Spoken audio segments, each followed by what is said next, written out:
Hey everyone, Kevin Duffy here of the Boston Herald, joined by Guregian, Patriots beat writers. We got training camp coming up this week. In advance of training camp, we put together a list of the top 10 most indispensable Patriots. Karen and I did not consult each other on the list. It ended up being pretty different. We excluded Tom Brady from the list for the reason that he's going to be number one, no question about it. So we're looking at the top 10 most indispensable, not including Brady. Off the list. I had Julian Edelman number one. You had him way down. You had Rob Gronkowski number one. Want to start with explaining why you think Gronk is the most indispensable? Well, first of all, I'm right and you're wrong. No. It's fairly elementary and simple in my mind. I think we saw it last year, as a matter of fact, with Edelman gone for the season. Who did Brady go to time and time again? Who had his best season last year? It was Rob Gronkowski. The Steelers game late in the year, the must-have Steelers game. They were behind in the fourth quarter. Who did Brady go to? There was like nobody else on the field. He went to Gronk for, what'd you say, 67? 69 yards 69 by himself on that drive that they ended up taking the lead. Right, and the two-point conversion. Nobody could cover him. Nobody could touch him. Even 2-3 guys on him, it didn't matter. Without him, I'm sorry, you're screwed. Well, we've seen them win a Super Bowl without Gronkowski. And we've seen them make the Super Bowl without Edelman. So it makes it pretty tough, because the fact is that they're going to be pretty good no matter who they put out there, it seems. I would push back on, certainly in your Edelman ranking, you have him number 10 on the list, right? I do, and I'll explain it in a minute. First. Okay, I have him number 1. For the fact that I think the foundation of the Patriots offense these past couple of years has really been being able to get the ball out of Tom Brady's hands quickly. Edelman and Amendola just are able to create separation. They're able to get open on those crossers, drags, quick outs, within a second and a half. And then that puts them in position to be in, say, second down and 3, second down and 4. They're in favorable down distance. So in past years when Edelman has missed time, they've had Amendola to fill that role. Now Amendola's in Miami, so I think they don't really have a proven backup, someone who can do the same thing that Edelman can do and do it at such a high level. I agree with your points, but again, and for the record, I have Gronkowski too, so I do think he's important. Well, and Edelman would have been higher on my list except for several reasons. One, he's coming back from an ACL injury. Again, you don't know, and he's 32 years old. You don't know how much. Is he going to be the same Edelman? Is it going to be 90% of the Edelman? He's missing the first 4 games. So how indispensable is it going to be when he's not even going to be playing the first 4 games?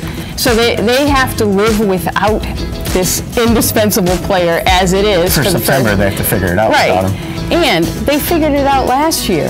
Whether it was right, but they have Gronk. They have a fleet of backs now, whether it's James White, whether it's Rex Burkhead, whether it's Sony Michel, who can run the same routes as Edelman and catch the ball and do the same thing. They have Chris Hogan. They have Jordan Matthews. They have a bunch of Edelman clones that we don't know, if they can step in and fill his shoes, or perhaps even be the heir to Edelman when he eventually retires. Why don't we move on to the rest of the list? You had, I believe, Dante Hightower at 2. I had him at 4. We both had Stephon Gilmore at 3. So we're valuing those as the 2 most important players on the defense. With Hightower, it's like the way I look at it, you can sort of survive him during the season. His loss, even though it's not pretty at times, because obviously he's the leader of that front 7. And it's not pretty at times, but when you get into the postseason, he's the guy, he's the clutch guy. As for Gilmore, I thought after a kind of a rocky start, he really came on and started to show why, he's a number 1 corner. As we've seen, they've gotten by without Edelman and Gronk. I don't know what they would look like without Gilmore this year, because they really have some uncertainty. Eric Rowe's been kind of up and down. I think he's a decent young player, but I don't really know how much better he's going to get in his 4th NFL season.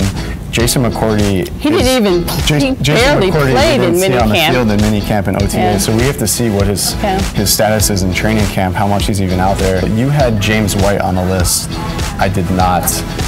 Why does White sneak on for you?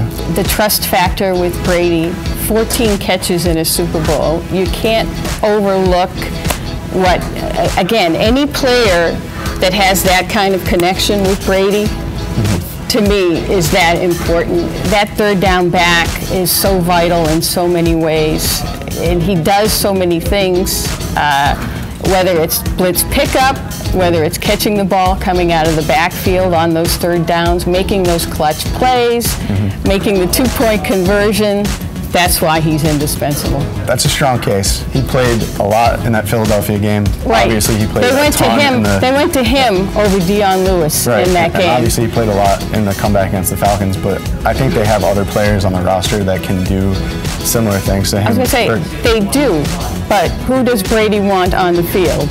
That's a big distinction. It is, but I think they are really high on Rex Burkhead, who battled several injuries last year, so if he can stay healthy, I think he'll eat into James White's third down opportunities. And Sony Michel, they drafted in the first round to play. He's not going to sit and watch those guys. So we don't know. Who is it that bumped into somebody's hand? Somebody's hand. See, that's how much they like him. Even despite that, he's still. I don't know. Okay, I think they're very high on Rex Burkhead. I think that. White, just saying, somebody just took a 12-inch gash right there. That was Rex Burkhead. And he didn't get benched. He didn't get cut. They like him. I think we're going to wrap it up there. You can find the list at bostonherald.com. You can argue with us about our rankings on Twitter. I'm at Kevin R. Duffy, and Karen is at Guregian. Thanks.